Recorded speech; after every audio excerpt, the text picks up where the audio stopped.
kami akan membahas tentang keputusan investasi modal atau yang sering disebut capital budgeting dalam akuntansi manajemen. Kalau dijelaskan secara sederhana, keputusan investasi modal itu adalah keputusan untuk menggunakan uang yang kita punya sekarang dengan tujuan mendapatkan keuntungan di masa depan. Biasanya keputusan ini diambil oleh perusahaan, misalnya seperti membeli mesin baru, membuka cabang usaha, atau menambahkan fasilitas produksi. Hal ini penting karena biasanya melibatkan dana yang besar, dan hasilnya juga tidak langsung terlihat. Selain itu, ada resiko yang harus dipertimbangkan. Jadi, keputusan ini tidak bisa diambil secara sembarangan, harus melalui pertimbangan yang sangat matang. Pertama, berdasarkan tujuannya. Ada investasi yang memang tidak bertujuan untuk mencari laba secara langsung. Contohnya seperti perusahaan yang membangun instalasi pengolahan limbah. Ini lebih ke memenuhi aturan atau tanggung jawab sosial. Kemudian, ada investasi yang manfaatnya ada, tapi sulit diukur secara pasti dalam bentuk uang. Misalnya, perusahaan membuat lingkungan kerja yang lebih nyaman. Dampaknya mungkin meningkatkan kinerja karyawan, tapi tidak bisa dihitung secara langsung. Selanjutnya, ada investasi penggantian, yaitu mengganti aset lama dengan yang baru. Biasanya karena sudah tidak efisien atau biaya perawatannya tinggi. Terakhir adalah investasi perluasan, yaitu untuk mengembangkan usaha seperti membuka cabang baru atau menambah kapasitas produksi. Selain itu, ada juga klasifikasi berdasarkan hubungan antar proyek. Ada yang sifatnya independen, artinya satu proyek tidak mempengaruhi proyek lain. Dan ada juga yang mutuality exclusive, yaitu harus memilih salah satu dari beberapa alternatif karena keterbatasan sumber daya. Berikutnya, kita membahas tentang model penilaian investasi, dimulai dari model non-diskonto.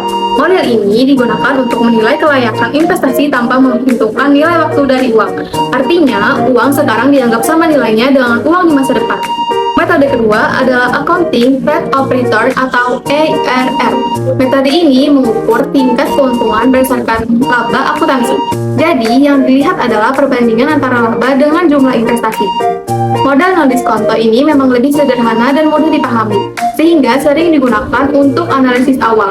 Namun, kelemahannya adalah tidak mempertimbangkan nilai waktu uang, sehingga kurang akurat untuk keputusan jangka panjang. Selanjutnya adalah model diskonto yang dianggap lebih akurat. Berbeda dengan sebelumnya, model ini sudah memperhitungkan nilai waktu dari uang, yaitu bahwa uang saat ini lebih berharga dibanding uang di masa depan. Metode pertama adalah Net Present Value atau NPV. Metode ini menghitung selisih antara nilai sekarang dari seluruh arus kas masuk dengan investasi awal. Jika hasilnya positif, berarti investasi tersebut layak untuk dijalankan. Kemudian ada Internal Rate of Return atau IRR, yaitu tingkat pengembalian dalam bentuk persentasi. IRR menunjukkan seberapa besar keuntungan yang dihasilkan dari suatu investasi. Jika nilainya lebih tinggi dari tingkat yang diharapkan, maka investasi dianggap layak. Selanjutnya adalah Profitability Index atau PI yang digunakan untuk melihat perbandingan antara manfaat yang diperoleh dengan modal yang dikeluarkan. Jika hasilnya lebih dari satu, maka investasi tersebut menguntungkan. Secara umum, model diskonto ini lebih bisa diandalkan karena memberikan gambaran yang lebih realistis terhadap nilai investasi. Terakhir, kita bahas tentang pasca audit proyek dan arus kas. Pasca audit proyek modal adalah proses evaluasi yang dilakukan setelah investasi dijalankan. Tujuannya adalah untuk melihat apakah hasilnya sudah sesuai dengan rencana atau belum. Dari evaluasi ini, perusahaan bisa mengetahui apakah investasi tersebut berhasil, apa saja kendala yang terjadi, dan apa yang bisa diperbaiki ke depan. Jadi, ini penting sebagai bahan pembelajaran untuk pengambilan keputusan berikutnya. Selanjutnya adalah arus kas. Arus kas merupakan aliran uang dalam suatu proyek yang terdiri dari 3 bagian utama. Pertama, arus kas awal, yaitu pengeluaran di awal investasi. Kedua, arus kas operasi, yaitu pemasukan yang diperoleh selama proyek berjalan. Dan ketiga, arus kas akhir, yaitu nilai yang diterima di akhir proyek, misalnya dari nilai sisa aset. Arus kas ini sangat penting karena menjadi dasar dalam melakukan analisis investasi seperti NPV dan IRR. Pembahasan metode investasi. Metode pertama adalah Average Rate of Return atau ARR. Pada soal diketahui sebuah proyek memiliki investasi awal sebesar 800 juta rupiah dan nilai residu sebesar 100 juta rupiah dengan umur proyek 8 tahun. Keuntungan bersih tahunannya adalah 120 juta rupiah. Untuk menghitung ARR, langkah pertama yang dilakukan adalah menghitung rata-rata investasi dengan rumus yaitu investasi awal ditambah nilai sisa dibagi 2. Maka kita masukkan investasi awalnya sebesar 800 juta rupiah ditambah nilai sisanya sebesar 100 juta rupiah dibagi 2. Maka diperoleh nilai dari rata-rata investasinya sebesar 450 juta rupiah. Setelah menghitung rata-rata investasi, kita lanjut menghitung ARR.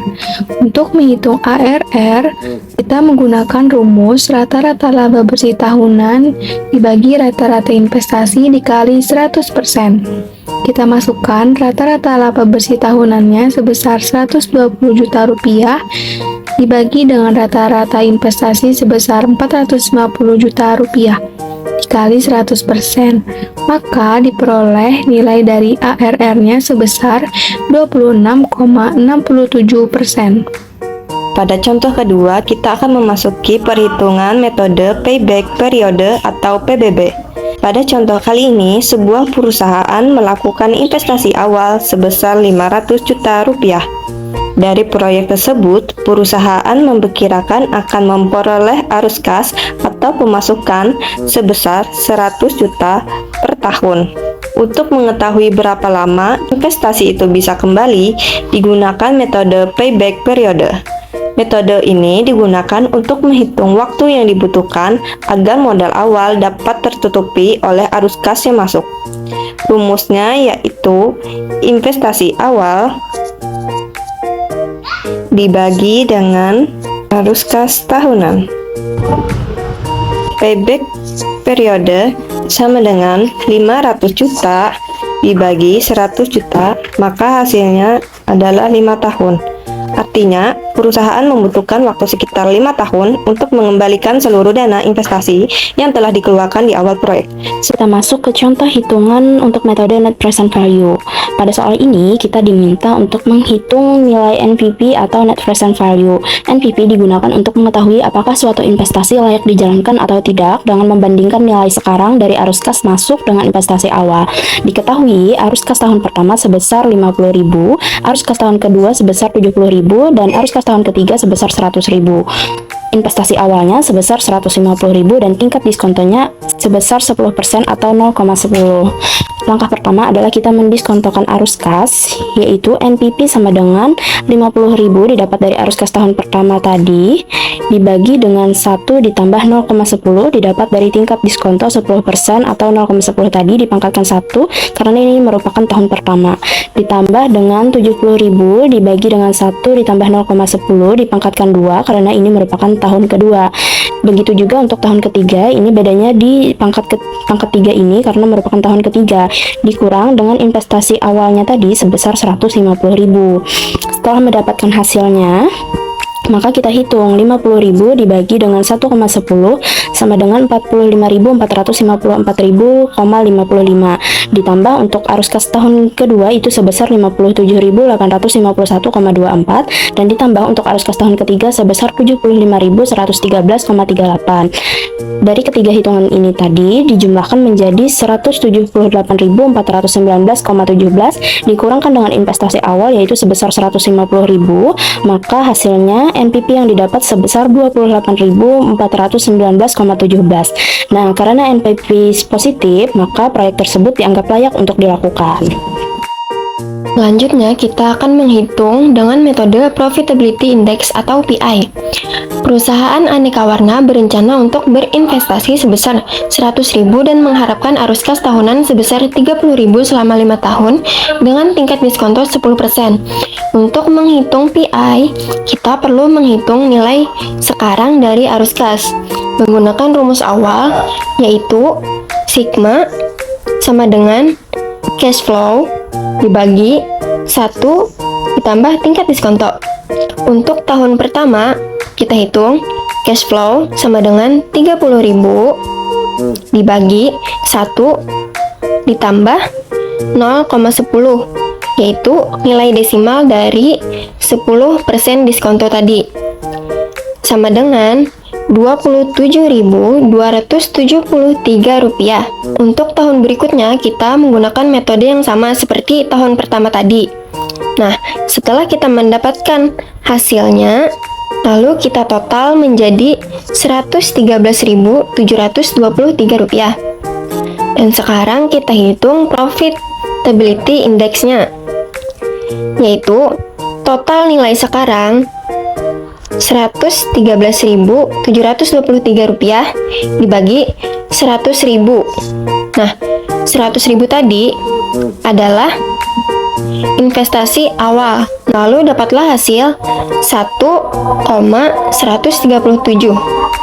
Yang dimana karena PI lebih dari 1, maka proyek tersebut dianggap layak untuk dijalankan. Selanjutnya kita masuk ke soal untuk metode internal rate of return atau IRR. Sebuah proyek membutuhkan investasi awal sebesar Rp300 dan diharapkan menghasilkan arus kas sebesar Rp100 per tahun selama 4 tahun berturut-turut. Untuk IRR proyek ini dengan tingkat pengembalian diharapkan sebesar 12%. Nah, langkah pertama yaitu kita coba dulu dengan bunga 10%. Kita coba masukkan ke rumus. Rumus ini kita dapat dari sigma. Dapat rumus-rumus yang ada di sini. 100 di sini kita dapat dari cash flow atau arus kas. 1 di sini memang sudah dari rumusnya, lalu 0,10 di sini kita dapat dari 10% yang kita coba. Setelah dihitung, hasilnya adalah semua ini sudah aku tulis. Lalu setelah itu kita jumlahkan lagi hasilnya, kita kurangkan dengan investasi awal. Dan hasilnya yaitu 16,98, yaitu mana hasilnya itu positif. Namun bunga 10% ini masih terlalu rendah. Maka kita coba lagi langkah kedua, coba bunga 15%. Dengan cara yang sama, 100 kita dapatkan dari arus kas, 1 memang dari rumus, dan 0,15 di sini kita dapat dari persenan bunga yang ada di sini. Setelah itu semuanya ini kita hitung, hasilnya adalah ini. Setelah itu kita jumlahkan, lalu hasilnya adalah ini. Kita kurangi dengan investasi awal yang mana hasilnya itu negatif 14,50. Hasil negatif artinya IRR berada di antara 10% dan 15%. Lanjut kita masukkan ke rumus. Rumusnya adalah IRR 10% sama dengan, karena kita mencari 10%, maka kembali ke langkah 1 tadi. Coba yang hasilnya tadi kan 16,98. Nah, kita masukin 16,98 per 16,98 dikurangi hasil dari bunga 15% yaitu minus 14,50. Kita masukkan di sini. Jadi ini hasil untuk yang bunga 10%, di sini untuk hasil bunga 10% dan ini adalah hasil bunga 15%. Dikali dengan 15% dikurang 10%, dapat ini dari 2 persenan yang sudah kita coba hitung tadi. Lalu karena di sini minus ketemu minus, di sini minus ketemu minus, jadinya plus. Maka di sini tidak jadi negatif tapi positif. Lalu kita bagi dikali dengan 5% karena di sini kita sudah hitung 15 dikurang 10 sama dengan 5. Lalu setelah kita totalkan hasilnya sama dengan 0,539 dikali 5%. Hasilnya adalah 2,695%. Lalu kita tambahkan dengan 10% yang ada di sini. Kita tambahkan, maka hasilnya adalah 12,695%. Yang mana jika kita bulatkan hasilnya yaitu 12,7%. Yang mana 12,7% lebih besar daripada 12% yang diharapkan seperti di soal tadi, maka proyek ini layak untuk dilakukan. Sebagai penutup, dapat disimpulkan bahwa keputusan investasi modal adalah keputusan yang sangat penting karena berkaitan dengan penggunaan dana dalam jumlah besar untuk masa depan. Oleh karena itu, diperlukan analisis yang tepat agar keputusan yang diambil benar-benar memberikan manfaat. Terima kasih.